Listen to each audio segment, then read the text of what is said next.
You want to start a YouTube channel and you want people to actually see your videos.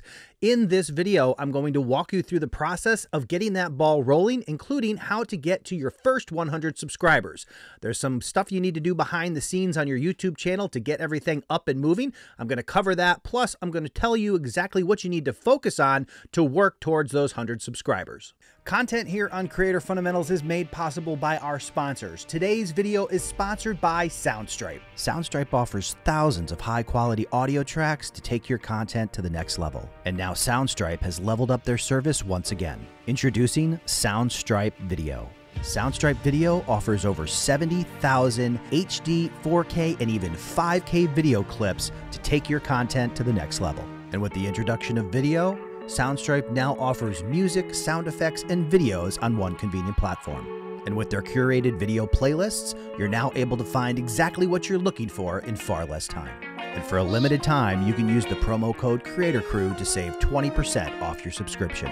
Now is the time to go pro with Soundstripe. All right, so first things first, there are some features that you need to unlock through verifying your YouTube channel. So we're quickly going to show you how it looks to set up your new YouTube channel and get it verified so you have the access to the things that are going to help your channel grow. All right, so we're here on YouTube. You're logged in with your Gmail account. You're going to have an icon in the upper right-hand corner. You're going to click on that, and then you're going to go down to Switch Account, and then you want to go to View All Channels.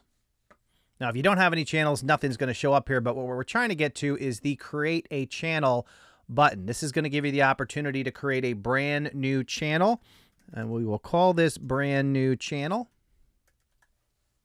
I understand the Google account, own setting, yes, create brand new channel. All right, so when you first set up your channel, there's going to be some features that are disabled, and you get access to those by verifying your account. So that's what we're going to do. We're going to hop back into the screen here, and we want to go into Customize Channel. Now, when we go into Customize Channel, that's going to bring us to YouTube Studio. That's the behind the scenes. That's where you're going to see things like stats and analytics and all that good stuff. But what we really need to do is go down here to Settings and click on Settings and then Channel and then Advanced Settings. While you're in Advanced Settings, you need to determine whether or not your content is made for kids. And then we want to move over to Feature Eligibility. Now you see here when you first set up your channel that intermediate features such as videos over 15 minutes, custom thumbnails, which are important, live streaming, and other things are not eligible. But we want them to become eligible. We want this to turn green. So we're going to click in here and we are going to verify phone number. Now it's going to ask us for a phone number. I'm going to enter a phone number and get a code, and then it is going to send me a code via text, and I'm going to then be able to put in that code to get this done. Then we're going to click Get Code, and then we're going to wait, and it's going to send us a code via text that we're going to use to verify the account. Phone number verified. Congratulations, your phone number is now verified. So then if we go back to our advanced features, we'll see that intermediate features are now enabled. We also have advanced features down here. And what they're doing now in the advanced features section is really making sure it's you, and they're asking for specific verification that you're a real person. So you have the option of creating a video verification where you create a short video of you recording yourself saying the things that they want you to say and then submitting that video. You can also verify your ID by taking a picture of your photo ID and uploading that to them as well. Plus, you can go a third route, which is channel history, which is show that you are actually a legitimate channel with uploading videos and creating content and that sort of thing. And then that'll eventually give you these advanced features as well. But if you want to skip through all that, then you can use your ID or record that video to give them the verification that they need. This stuff is important because when you start to learn how to grow your channel and people are talking about custom thumbnails, you obviously need to know what the heck a custom thumbnail is. And if you aren't exposed to these settings, then you're never going to know how to get there and what to do. So we've got all that turned on. You've verified it with your phone number. We can close this out. You can do that advanced verification as well. And then as you see here, once you're advanced and you're verified, then you're going to become eligible for the money after 1,000 subscribers and 4,000 watch hours. So we want to make sure at some point this is taken care of, either handled by your channel history or done right up front with some verification. But just getting started off, you don't need those advanced features to get to your 100 subscribers. So let's jump back to exactly what you need to do in order to get those 100 subscribers. Now, it's very common for people to look at big successful YouTubers and try to emulate them in an effort to do what they're doing to get the type of success that they're doing. But the reality is, when they were at less than 100 subscribers, they weren't doing the same things they're doing now. If you're familiar with Mr. Beast, massive channel, they do absolutely ridiculously large projects for each video that sometimes cost millions of dollars. Obviously, you're not going to be able to reproduce that to have the type of success that he is having now. But he did not get there by doing those types of videos. He was creative, he was innovative, he did videos that he was capable of doing with his budget, with the camera and the backdrop and everything else that he had available to him. So that's the first and most important thing, is work with what you have. Don't go too crazy thinking you need to buy expensive equipment, because the reality is that is not true. You can do simple things that will greatly improve your video quality without spending money. So the first thing you want to do is make a decent looking video. In order to make decent looking videos, there's a couple things that you want to keep in mind. Number one, try to keep the camera as stationary as possible. If you're holding your camera and you're moving it around, for a lot of us, our first camera is our phone. So you want to make sure that you're not going like this and jumping all over the place, because it's just going to make people seasick. It's going to be disorienting and they're not going to continue to watch your video. So that's most important.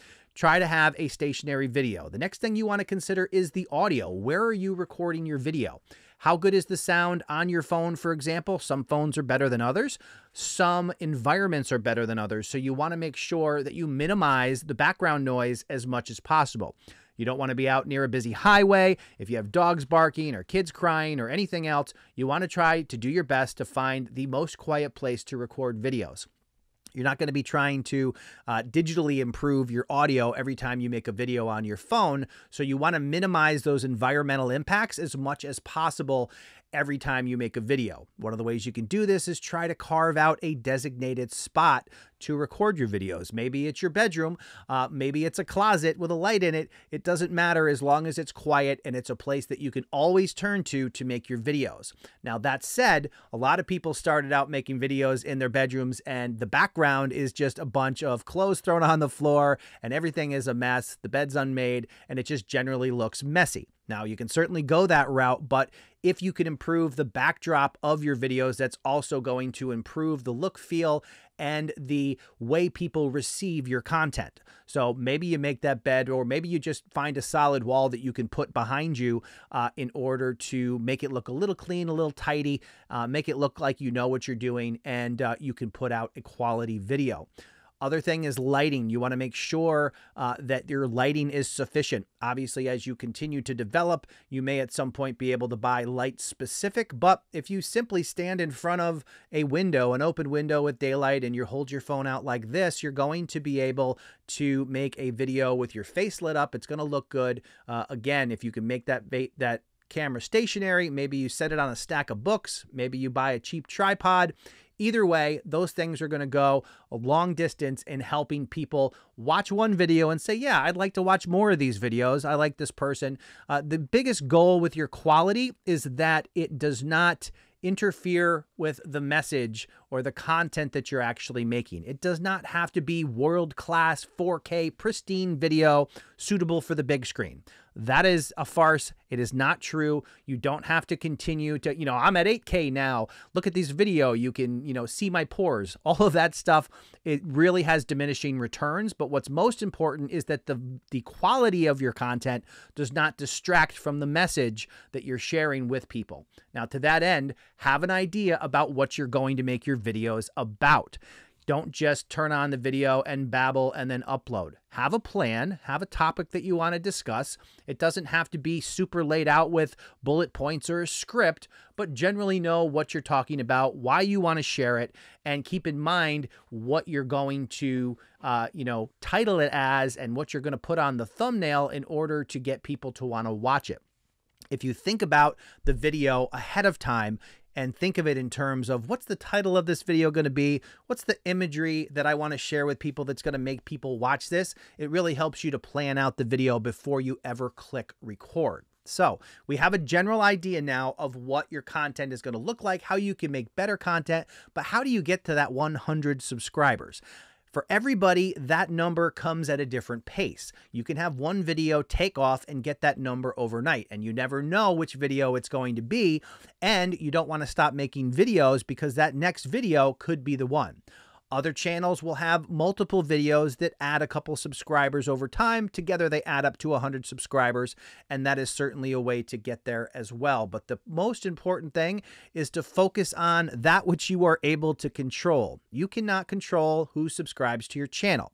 You can encourage people to subscribe to your channel, but you don't want to make, especially early on in your content creation, your video about, hey, I'm making videos, subscribe to me. Hey, have you subscribed yet? Hey, why don't you subscribe to my channel? Or making a video that just says, hey, I'm doing a YouTube channel, subscribe. Your content is made for the viewer, not for you. If your entire video is you telling people what they can do for you, they're going to tune out. You need to give something to them. What can you provide in terms of what's important to them, not you, to make them want to see more of that content?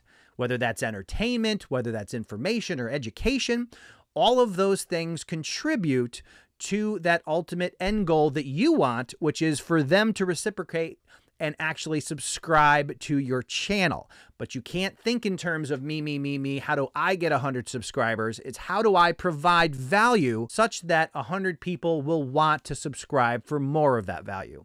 That is a key distinction that so many people miss, and so many people with 100 subscribers or less never realize. When you realize that early on, it changes the entire way you approach your channel and your content, and you focus more on the value you're sharing than the numbers that you're getting back. And I'll tell you what, if you can focus on that value right out of the gate when you're making your videos, you'll have no problem getting to 100 subscribers. That said, one of the biggest things that causes failure in YouTubers and people who want to make content for a living is the fact that they don't keep going. So block out all the analytics, block out your subscriber count, and focus on making videos. I tell people all the time, if you can make 100 videos and make small improvements to the content over time, that 100 subscribers will be no problem at all. Focus on the video count. You can control how many videos you upload. You can't control how many people subscribe to your channel. You can want them to subscribe, but at the end of the day, it's somebody else's decision as to whether or not they want to follow you. And to that end, what you can do is go out of your way to help them make that decision. And look, something to keep in mind, not every video is going to be a killer video. Sometimes you put a ton of effort into videos and you don't get a lot of response. Other times, videos that you didn't think were the best can absolutely blow up and change the complexion of your channel. As you can see through many of the videos that I have put out over time, there's been varying results. We have videos that have close to, let's do our video search just real quick and I'll just show you just how much wide range videos can have. And you have more opportunity for success when you have more videos. If we sort these videos by the most popular, you'll see that we have videos that have 600,000, 500,000, 300,000, 300,000 views. And then there are plenty of videos that were just absolute turds and did not get any type of large result. And that happens. Sometimes it happens. But each time it happens, we learn, we look back and we say, okay, well, what could I have done better in this video? Why didn't this video succeed? And we just learn over time. None of us were born to be YouTubers and just naturals who put out killer videos every single time. The channels that do that are usually big teams of people who have been doing it for a long time on other channels. For us, it is just the process of learning step by step how to make better videos over time, how to get people's attention, and how to continue to strive to get better and better at delivering value. The more that you can do that, the more successful you're going to be. If you just focus on that goal of making content and making better content a little better each time, you will have no problem reaching your first 100 subscribers, nor will you have any problem being incredibly successful here on YouTube. So if you want to be a professional YouTuber, if you want to learn how to become that full-time content creator, it all starts with that first 100 subscribers. But more importantly, it starts with the lessons that you're learning as you progress towards that 100 subscribers. So focus on the content, continue uploading videos, do research, keep being a student, and subscribe to the channel to watch tons of videos that are going to help you do each little thing along your journey. I'll see you in the next video.